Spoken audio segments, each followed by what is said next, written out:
మనం చూస్తే ఐర్లాండ్లో చాలా హెడ్ క్వార్టర్స్ ఉంటాయి. అమెజాన్, గూగుల్, మెటా, ఎక్స్ చాలా యూరోప్కి చెందిన హెడ్ క్వార్టర్స్. అంటే యూరోప్లో ఎక్కడైనా పెట్టాలంటే డబ్లిన్లో పెడతారు, ఐర్లాండ్లో పెడతారనమాట.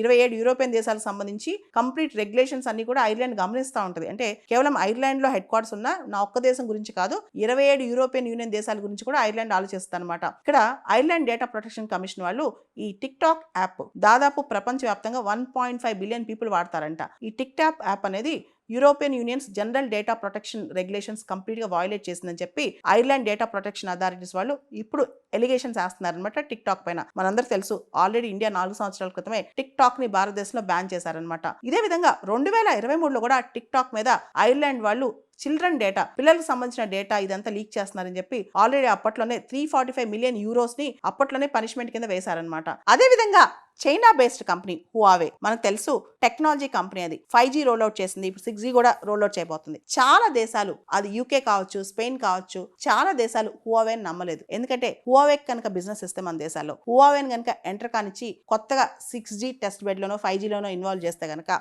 ఖచ్చితంగా మన డేటా అక్కడ ట్రాన్స్ఫర్ అయ్యే అవకాశం ఉంటుంది. కాబట్టి హువావే స్పైగా యాక్ట్ చేసే అవకాశం ఉంటుంది. కాబట్టి అదొక చైనీస్ కంపెనీ కాబట్టి మనం ఎవరూ దాన్ని నమ్మలేదు. చాలా దేశాలు వాళ్ళ కంట్రీలోకి హువావేని రానివ్వలేదు అనమాట. చైనీస్ బేస్డ్ యాప్స్ కానీ, చైనీస్ బేస్డ్ కంపెనీస్ కానీ వీటిని ఒకంత పించ్ ఆఫ్ సాల్ట్ తోనే గమనిస్తున్నాయి ప్రపంచ దేశాలు.